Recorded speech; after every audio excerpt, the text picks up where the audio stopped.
Hey, what's up guys? It's Jake aka Tag, and I am so psyched to bring you guys all the new changes coming to Clash Royale with the new season. So the new season is going to be bringing us new balance changes, a new tower skin, and also a new arena. So first up, let's go take a look at the past Royale rewards and go collect the tower skin. So we're going to go snag that tower skin right here, right now, and let's go take a look at it. So first impressions of the new tower skin, I love it. I actually love beaches, so I might be a little bit biased, but the attention to detail on this tower skin is clear. Look at the king tower, it even has a little bit of an umbrella. Clear improvements from the basic tower skin that our trainer Gravy has.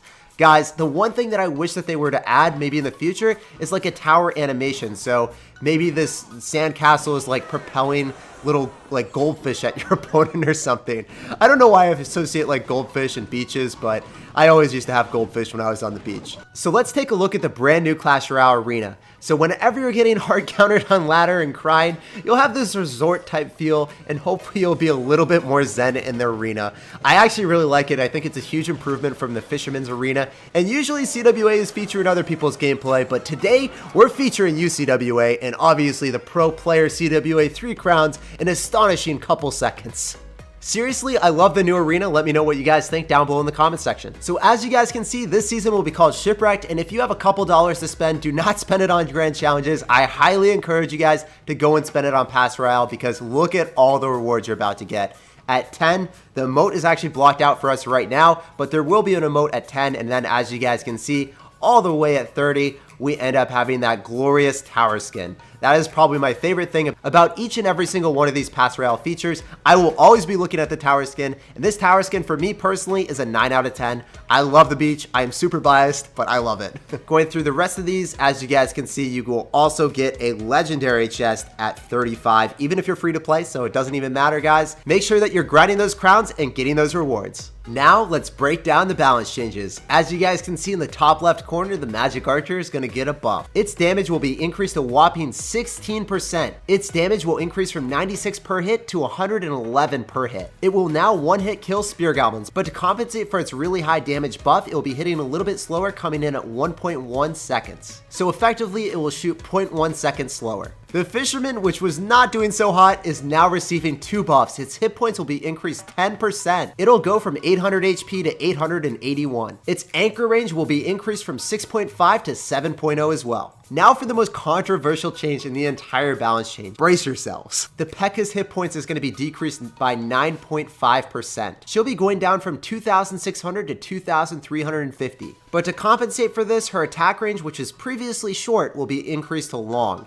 so she will attack from a much farther distance. The lumberjack will also be receiving a nerf. Its hit speed will be decreased from 0.7 to 0.8, so it will be attacking a little bit slower. The barbarian barrel is going to be hit hard with another fat nerf to its damage. It's going to be decreased 15%. So taking a look at the tournament standards, you guys can see that the barbarian barrel will end up still killing goblins, but that does not mean that it will kill princesses anymore. It will not kill princesses, and it will not end up killing girl rascals. Also, the Valkyrie will be receiving a huge nerf or a bug fix depending on how you look at it. She was hitting 1.9 tiles, and now she will only be hitting 1.2. So that's a significant change and a huge nerf to her. She was attacking 0.7 tiles further than she was supposed to. So now that we've taken a look at each individual card, its nerf and its buff, let's discuss the viability of the new cards. I'm sure you guys are wondering, is this card okay to play? In my opinion, the Magic Archer is going to be the #1 card from this balance changes. Its buff is going to be significant, and it'll be used in a lot of Fireball and Royal Hogs bait decks. I don't think that the Fisherman will be used at all. I think it needs to receive a slightly larger buff for it to be viable. After the balance changes hit, I am so glad that the Valkyrie is going to get adjusted, because man, was that annoying seeing it in every single deck. Even in Golem decks we were seeing it. So I'm super glad that we will not be seeing that in every single beatdown deck again. It will be finding its niche in control-oriented decks, whether it's going to be a Hog Rider deck with a fast cycle and executioner, or it's going to be a balloon deck, or minor control. That's where you're going to see it. You're not going to see it in Golem decks anymore. The Pekka is the unfortunate biggest loser of today's balance changes. She is probably not going to be very strong and might not be viable anymore. I want to see how she has changed and how the top players use her, But for right now, that health nerf is going to be pretty substantial, especially against golem decks. And I think that it might just get DPS down a little bit too quickly by cannon carts, lumberjacks, knight witches behind a golem. It already kind of had that issue where you had to end up using a battle ram to block for the pekka. So the pekka didn't end up dying really quickly to all the spam behind the golem. So I think that's going to be a little bit unfortunate. So for the lumberjack, it is still going to be very strong, extremely viable in most decks. And I think it's just going to be a little bit worse at killing swarm units. So if you end up playing a mortar deck and you're trying to get through a goblin gang, the lumberjack isn't just going to kill everything as quick as it did before.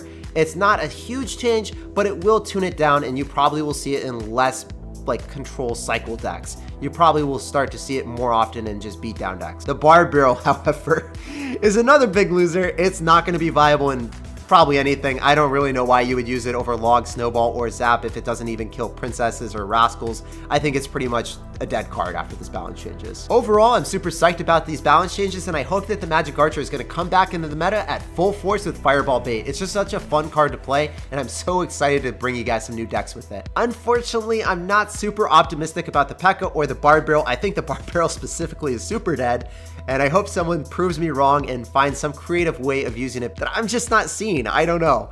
Anyway, guys, I hope you guys enjoyed this breakdown. I haven't done a video on new updates. I usually only hit new cards. If you guys enjoyed it, make sure to sauce me a fat thumbs up so I know to do these in the future. I hope you guys have a fantastic day. Thanks for watching to the end of this video. I just really appreciate you guys taking the time to watch my video, and I'll see you guys in the next one.